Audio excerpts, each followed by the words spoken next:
Kembali lagi bersama saya, Dwi Cahyanti dalam berita seputar Kebumen.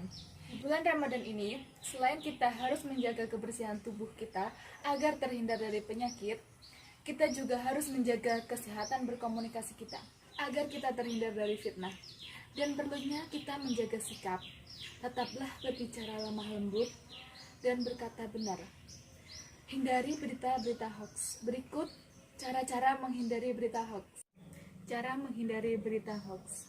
Yang pertama, cek narasumber. Jadi, sebelum kita menilai berita tersebut benar atau tidaknya, pastikan dari manakah asal berita tersebut, sumber tersebut. Yang kedua, antisipasi judul berita yang provokatif. Sebisa mungkin kita menghindari judul berita yang membuat kita menjadi panas akan isu berita tersebut.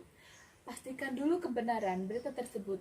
Jangan percaya hanya melalui judul berita. Ketiga, waspada dengan gambar yang dikirimkan.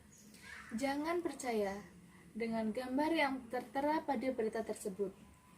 Besar kemungkinan gambar yang tertera pada berita tersebut hanya potongan dari kejadian yang nyata.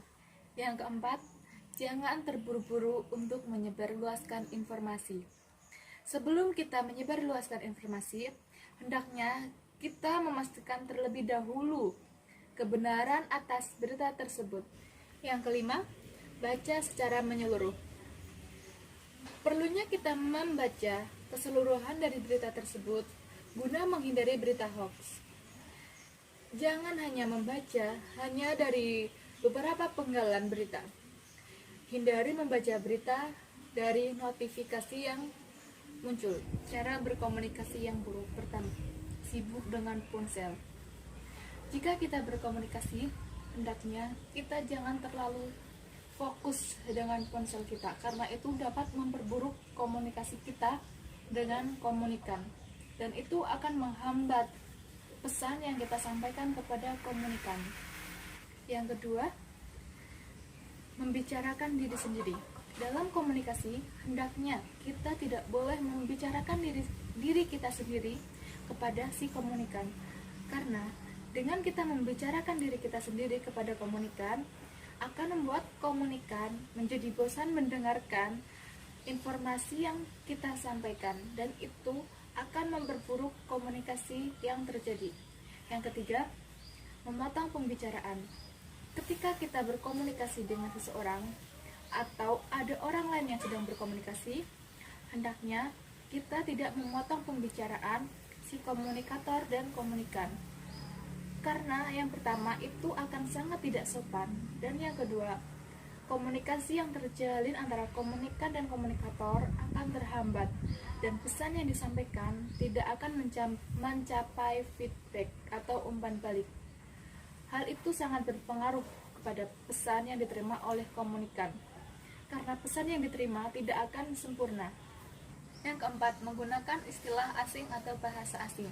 Dalam komunikasi, hendaknya kita tidak diperbolehkan atau tidak dianjurkan untuk menggunakan bahasa atau istilah asing, karena tidak banyak orang yang tahu akan istilah asing, sehingga jika si komunikator menggunakan bahasa asing, besar kemungkinan komunikan tidak akan menerima pesan yang disampaikan dengan baik, sehingga dapat memperburuk komunikasi yang dilakukan oleh komunikator dan komunikan. Yang kelima, menggunakan HP. Dalam proses komunikasi, hendaknya si komunikator tidak menggunakan handphone, karena jika komunikator menggunakan handphone, maka komunikator hanya akan tertuju atau terarah pada handphone tersebut dan tidak memperhatikan komunikan yang ada di sekelilingnya. Hal itu dapat memperburuk proses komunikasi yang terjadi. Cara berkomunikasi yang baik. Pertama, berbicara efektif. Dalam artian berbicara efektif itu kita berbicara langsung kepada intinya, inti pokok yang akan dibicarakan kepada komunikan. Dalam penyampaian informasi tersebut, kita tidak bertele-tele sehingga komunikan dapat menerima informasi yang kita sampaikan dengan benar. Yang kedua, berbicara penuh motivasi.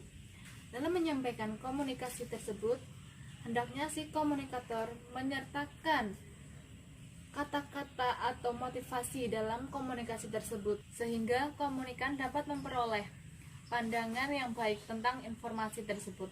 Yang ketiga, berbicara untuk mendapat perhatian. Si komunikator berbicara dengan cara yang benar sehingga komunikan dapat sepenuhnya menyertakan atau memberikan perhatiannya hanya kepada si komunikator, sehingga proses komunikasi yang terjadi antara komunikator dan komunikan dapat berjalan dengan normal. Yang terakhir, berbicara melalui keinderaan.